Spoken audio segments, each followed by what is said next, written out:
Have you ever wondered how close humanity has come to changing the course of history, entirely by accident? Prepare to have your mind blown with a story straight out of the record books. This isn't just another tale of a remarkable gun. This is the true story of how one firearm quite literally almost ended a war before it started, merely by existing. Keep watching, because this story is almost too wild to believe. Our setting is the early 20th century, in the shadow of the looming tensions that would ignite World War I. Nations across Europe were locked in a frantic arms race, desperate to showcase superior firepower. It was a time when innovation and intimidation ruled supreme on military battlefields. Right in the middle of this frenzy, a gun was born so staggering in its scale that it didn't just make enemies tremble, it shook the entire geopolitical landscape. This wasn't just any gun, it was the mighty Paris gun created by the German Empire during World War I. What made the Paris gun so extraordinary, you ask? Well, for starters, it was no ordinary cannon. The Paris gun was a long-range artillery piece capable of firing a shell up to an outrageous 130 kilometers, or about 81 miles. Yes, you heard that right. This beast of a weapon could hit targets beyond the horizon, far out of the range of anything else at the time.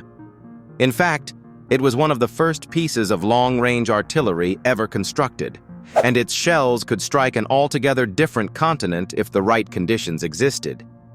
Just think about that for a moment. A single weapon capable of firing over 3 times the distance than even some modern artillery guns. But here's where it gets even crazier. The Paris gun had no intention of being surgically accurate. It was designed to terrorize, a true psychological weapon of war. Placed over 70 miles away from Paris, the weapon could indiscriminately lob explosive shells directly into the heart of the French capital. The psychological torment was mind-blowing. People woke up daily unsure of where the next shell might land. The question wasn't if they would hit something, it was how much chaos they could unleash.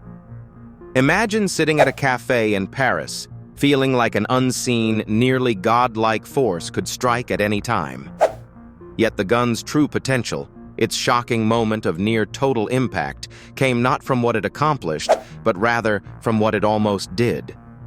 The Paris gun stirred up so much global fear that it nearly caused diplomatic negotiations to explode into chaos. The weapon's reveal sent shockwaves through France and Britain, as allies scrambled to piece together intelligence. Could the Germans really obliterate entire cities from unimaginable distances?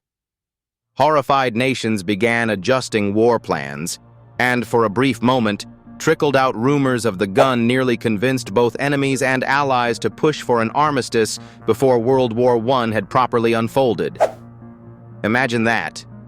One weapon, a single, massive intimidation machine, came startlingly close to rewriting history. Of course, not all was perfect. The Paris gun was notoriously hard to reload, inaccurate, and prone to mechanical failures.